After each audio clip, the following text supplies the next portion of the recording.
think I'm okay, guys.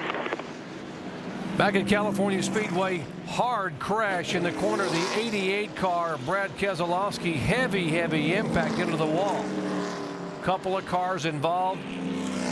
The one car of J.J. Yaley is involved. His Chevrolet has sustained some damage, but at over 185 miles an hour, 3 cars coming together. Eric McClure also sustaining damage in the 0 car. 3 wide, 4 wide, and that's not what you want to do. And he gets tagged in the right rear quarter panel. Allmendinger does, and Keselowski's like, where did this come from? I didn't even see that one coming. That was just one freak accident, and the one car got in the back of that, and that's what started the whole thing. Yeah, Brad Keselowski really got blindsided. He didn't see this coming at all.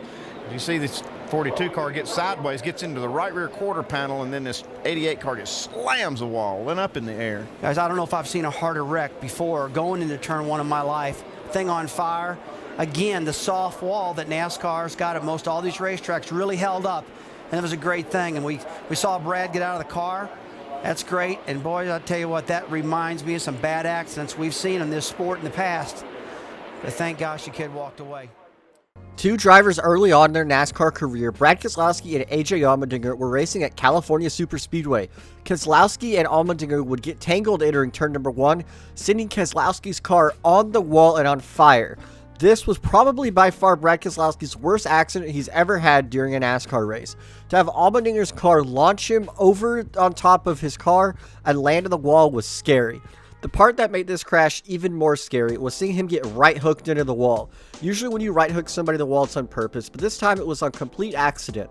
But seeing that 88 car go flying into the wall at the speed it did was just a sight to see that I never want to have to see again, honestly. We're very thankful that Brad Keselowski is still with us today. Jeff is working him over. Look at that. Jeff's going to move him up out of the groove and get by him. Whoa, Busch is around. Can he save it this time? Oh, there you go. He does. He saves it. But there's a Jeff Gordon's upside down. Jeff Gordon's upside down. And Kurt Busch's car is destroyed. Oh my gosh.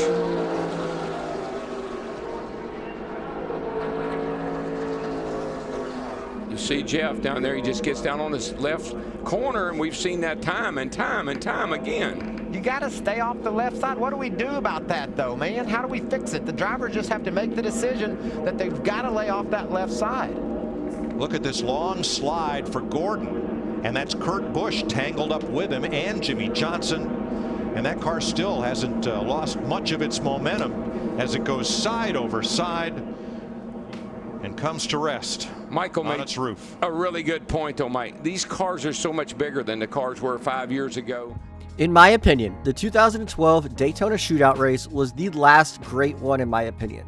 Yes, it's been so long ago, but this race had everything from crashes to a photo finish to even a flip. Yes, Jeff Gordon would go barrel rolling after he got into an accident off of turn number 4 and land on his roof. Thankfully, Jeff Gordon was okay at this accident, but this is by far one of the craziest flips that Jeff Gordon ever had. And it actually, now that I'm thinking about it, might be his only flip. But seeing that 24 car come to rest on its roof was definitely a sight to see. He would end up turning Kyle Busch in the middle of the corner, getting the 18 car loose.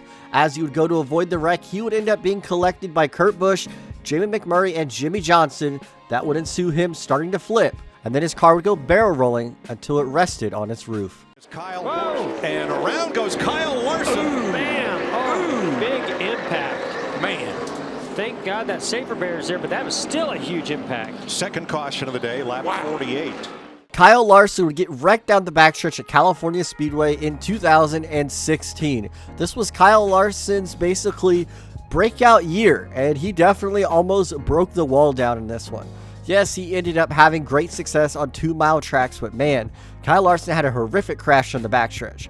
That's just how fast these cars are going down the backstretch of California. When he hit the inside wall, the entire car would lift up off the ground and coming to rest back on all 4 tires. Thankfully, there was no flip involved, but this crash was definitely probably one of the biggest hits Kyle Larson has ever taken. And it's on. Boy, when he comes down the hill and hits that 51, and that turned him right into Gilliland when he did that. And watch that red car shoot across the track right into the path of David Gilliland. And I guarantee you, Gilliland was on it trying to get through it without getting in it, and he didn't quite make it, and that is unbelievable. Thank you, Alan. And back to green flag racing. Joey Logano down into turn number 1. Whoa, look out, contact. We're going to try and go 3-4 wide again. Somehow we're making it through so far. Oh no, we didn't. Further up. 3-4. That's Allgaier. Oh my, look at this. Tony Raines as it just stacks up there. We got cars stacked on top of cars. Dude. See Brendan Gaughan there? That penalty's so costly to Harvick, he wouldn't have been back in that mess. Not sure he got anything. He may have gotten stopped there. He just didn't have anywhere to go. It's not a very wide part of the racetrack. 6 car, Billy Johnson is involved. Brendan Gaughan is involved. That's what's left of Allgaier's number 12. He took the whole front end off of Allgaier. The 16, look at this. The 16 also, Colin Brown.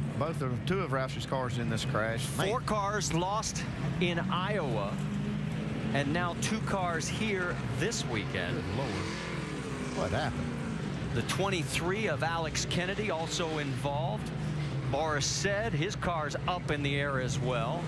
If we don't have enough problems with all the stuff on the track here, the number of these guys are going to be driving off and trying to go around the track. Drive off of him. With oil and things leaking out of their cars, so we could have quite a mess the entire way around. Well, and Justin can't go anywhere now because he can't see. You see all the fluid behind his car, so you definitely got stuff on the track there. Probably the best thing he could do is just stop. Yeah, the radiator's destroyed. I mean, it's just, man, look at Leffler's car. The whole right rear quarter. And this is going to take a little while to get cleaned up. Our second caution of the day. All right, let's go back and see if we can sort this out. We thought the to the bottom of the racetrack. Dale Earnhardt Jr. trying to stay in front of the pack. They work their way through 3 and 4. Into the triumph they come. Dale Earnhardt Jr. to the bottom of the track. Jr. will win at Daytona. And the big one happens behind them. Oh my God.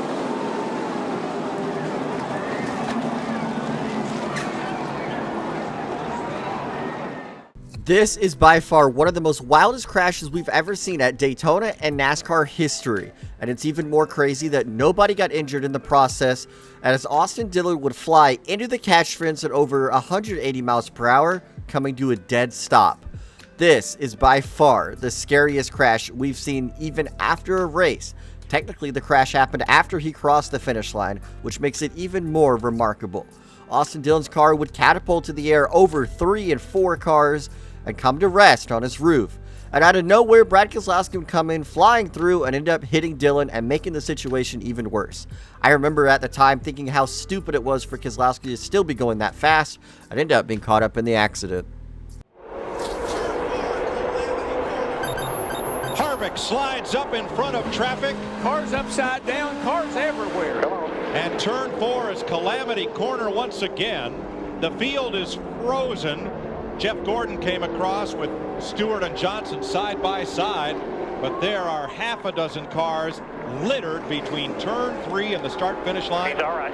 Last year's 3rd place finisher Scott Wimmer, the 29 of Kevin Harvick, 42. The 42 of Jamie McMurray. One of these cars was just standing up on its nose, swimming, spinning around like a water spout. Greg Biffle. Jeff Burton had lost an engine prior to this. He coasts onto pit road between turns 3 and 4. Because something happened to Greg Biffle, the 16 car that triggered all this. I believe, watch it, see if it's Harvick's car. Oh no, it's the 22 car. Scott Wimmer. Look at him just spinning around. He got up on his nose and come back down on his wheels. Whoa, no, Johnson's out of it. Big wreck. Can't go. Big wreck going to happen here on the front no, straightaway. Man. You are kidding me? Look at who came out front, though, on the back straightaway. Matt Kenseth and Larson. And Kyle Larson. Gosh. There are just no words to describe what just happened. The 48 couldn't go, and he just backed everybody I don't think up. he spun the tires. It looked to me like either something broke or he didn't get it into 3rd gear. It just, yeah, he never took off. Well, yeah, he couldn't go, and everybody behind him couldn't stop. No. In 2016, Jimmy Johnson would miss a shift at Dover. What would happen behind him was something I still cannot fathom. Nobody could stop enough for this, and everybody was involved. Martin Truex ran into the back of Jimmy Johnson. Kevin Harvick ran in the back of him.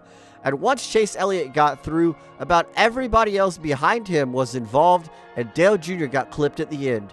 It just seemed like nobody wanted to slow down, and nobody wanted to try to avoid this wreck. Tag made. The 7 of Allgaier on the inside. Clean. Allgaier's going to win at Martinsville. And they wreck on the front stretch. Big contact.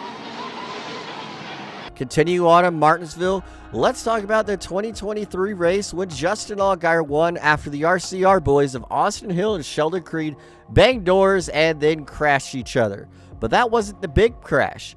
It was coming off of turn number 4 when they were still crashing and created another parking lot just like in 2017.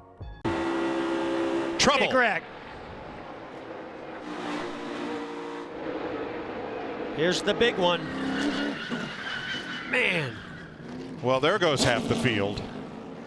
Sure does. And it's Ryan Newman leading them around. Oh, Jimmy Johnson's hopes in his final Daytona 500. Finish line, it only took 5 miles. That's Steve Park. Steve Park gets spun around. Oh, back up into the wall he goes. Wow, that was a tough blow. Hope Steve's okay. Mike Bliss, the 16 truck. Express Motorsports, you see some fire under the hood. That should extinguish itself, Phil. And you can see Steve is going to be okay. Both of the guys. Yeah, both of them have the window nets down. Mike's already getting out of the truck. Steve's moving around, getting out now. That's great to see. Oh, tough break for Eric Norris. We mentioned earlier that he makes one of his infrequent starts in the Pavestone Chevrolet, and unfortunately going to be a short one. That was just a deal where it got crowded on Steve. One truck moved over a little bit, probably reacting to a truck to the outside of him. They bumped. He and Steve bumped and sent him spinning. Here's another look at it. See, Steve's on the inside. They're right inside of 10 feet. Oh. They make just a little bit of contact there, and it spins him around. Unfortunately, he's not able to stop the truck before he moves back up the racetrack. Then, as you mentioned, a hard hit from the 16 of Mike Bliss. Looks like they're going to stop the race, guys. A lot of you see all the debris flying around the racetrack. There's another view. Look on the inside. Blue and white truck number 67 Steve just got a bit of a tap, just enough to turn his front end left towards the inside wall, and hard contact. And he had to know that was going to hurt, Phil. He slid for a long way knowing that nothing good was going to come of it. You can see him getting on the inside of Fedewa, and Fedewa just adjusting his line just enough to mess Steve up. I mean, Tim he didn't even know Steve was there. He made a small adjustment in his line. Steve had to react to that. Boom. Gets into the side of him and wrecked. Ryan Newman off turn 4 for the final time. Blaney to the outside, to the inside. Here comes Hamlin up the outside. Wow. Crash into the wall, into the air. Goes Newman. Upside down. In a shower of sparks on his roof, Ryan Newman comes across the line, 4th. And comes to rest. Scoring. Unofficial between Hamlin and Blaney as far as who crossed the finish line first.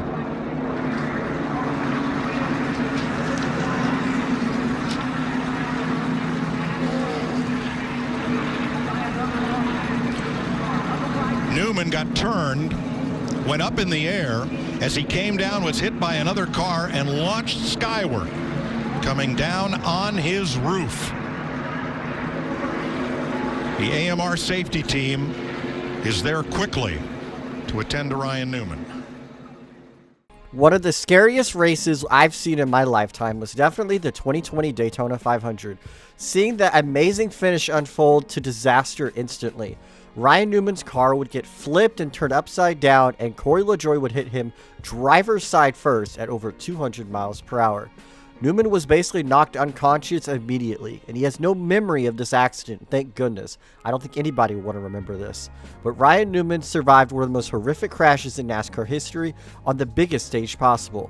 Coming to the finish of the Daytona 500, it looked to be the day Newman would win a second Daytona 500. He would block Ryan Blaney successfully, and then Blaney would go to push him to the win, as Blaney said. Blaney was unable to successfully lock bumpers with Newman, pushing him, turning him sideways across the track. This is where Corey LaJoie would hit him after he would flip over from contact with the wall. In this amazing finish, Newman somehow still survived. That Busch, it's Kurt Busch. Woo, he got to run. Got to run. 97 car. Kurt Busch really got to run.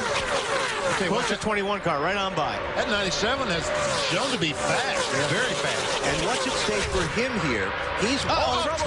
Contact on the racetrack. It's Mike Waltrip and now Brian Vickers. Robbie Gordon, 31. The time. Waltrip's over. 1, 2, 3 times for Michael Waltrip. Well, there's the big one right there. Took a lot. There's a lot of good cars right there. Is that Sterling Marlin in there? 40 cars in it. That's Michael Waltrip's car upside down.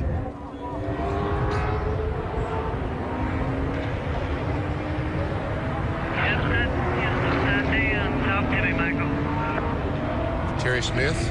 See movement there at the left side of the car. It's roof. And when you're in a situation like that, you are just a passenger, especially when these cars start turning each other. Here you see, looks like Johnny Sauter slid up in the 30 car into Brian Vickers in the 25. A chain reaction.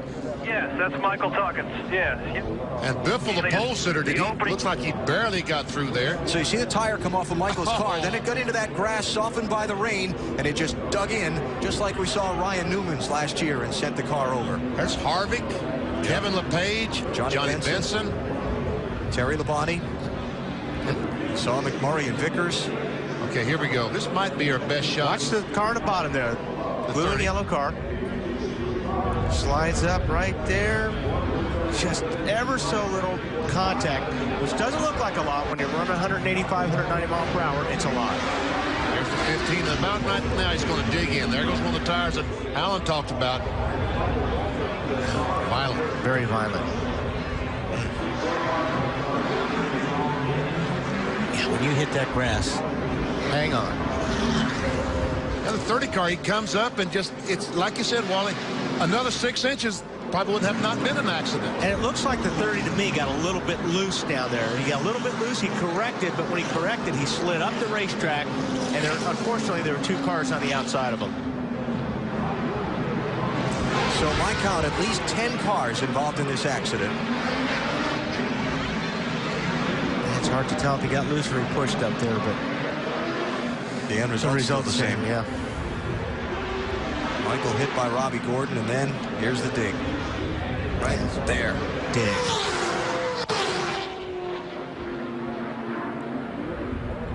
You can see just how high that he throws the dirt as the car goes over. A couple other cars almost got on their lid, too. That was Kevin LePage in the 4 car got some air. Now watch this. I think Biffle gets through it without too much damage. Hey, Benny, he just said on the radio they should show it from my onboard. Stay low. We are. Wow, that is amazing. Come on. You all right? How bad is it? You good? That should be the lucky dog. That's right. There. Robbie Gordon's view. Robbie didn't have such a good time of it. Now. Man. That looked like yesterday. We're done. My car's killed. He said all this while he's sliding to a stop. Did you hear him say, we're done? Yeah, My car's killed? Let's watch the 30s. He pushes or he gets loose? He gets loose. Gets loose, yeah. So the back end breaks loose first, and when he's trying to correct and catch it, is when he slides up into Vickers, and Vickers pinches Waltrip, and off they go. Let's add a couple of more to this. How about 12 cars in this accident now? You get all the numbers and the cars coming back around damage. There's Ryan Newman. Yeah, he was almost through it. 25 car Vickers came down and just tagged him. The Page in the air. Sterling Marlin up under him. There's Benson in the 09. And like I said, there's just no place for you to go a lot of times. It's just. Let's go on board Michael Waltrip and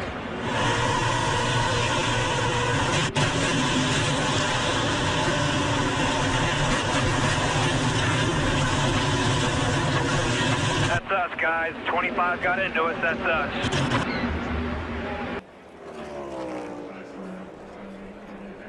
Just going by Noah. A little bit of contact on with the right front fender. Car turned sideways and just flipped in the air. That is, quite honestly, that's just not acceptable. There's no way that a car, when it turns like that, should get up in the air that easily. There has been millions of dollars and hours of time spent to prevent that from happening. That's going to catch everybody by surprise. And you see right there a slide that gives you a great view of the whole underbody we talk about, the underwing, everything that people talk about for damage. And then here it catches the grass and a couple pretty violent tumbles. I mean, you said it, Rick, 3,000 pounds. It looks like a Matchbox car just tumbling through the grass. Let's watch it again, Jeff. He has a big run. This was earlier. So this was, they were racing, this was the lap before. And, you know, obviously drivers upset at each other. But, you know, right here, I just feel like, yeah, he's just turning, right? And I can't tell from this shot if Noah comes down or not, but either way, this car to get in the air like that is shocking. And Steve, you've shown us over and over when those flaps open up, that's supposed to help keep these cars on the ground. Sometimes Corey LaJoie just can't get out of his own way. I feel like Corey LaJoie could actually be a pretty decent race car driver if he didn't make these mistakes. He's made bad comments in the past and bad driving moves on the racetrack.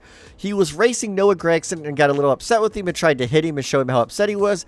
Ended up wrecking himself down the backstretch and then sliding down across the track, barrel rolling in the grass and landing on all four wheels. Thankfully, after this, Corey LaJoie was okay, but it was unfortunate that it had to come to a point where he was upset, and this was the reason it happened.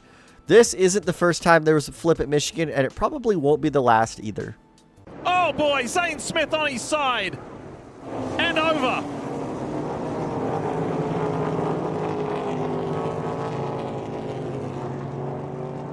And there we go, that's a good sign. Zane Smith out of the car, communicating with the AMR safety team, and here's how it went down.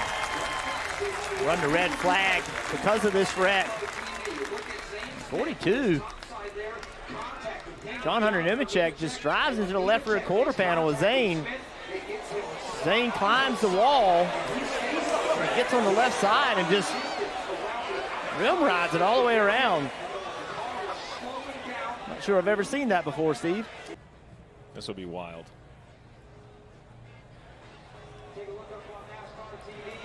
Things happen so quickly when they first happen, but this takes forever when you're in that car. This part.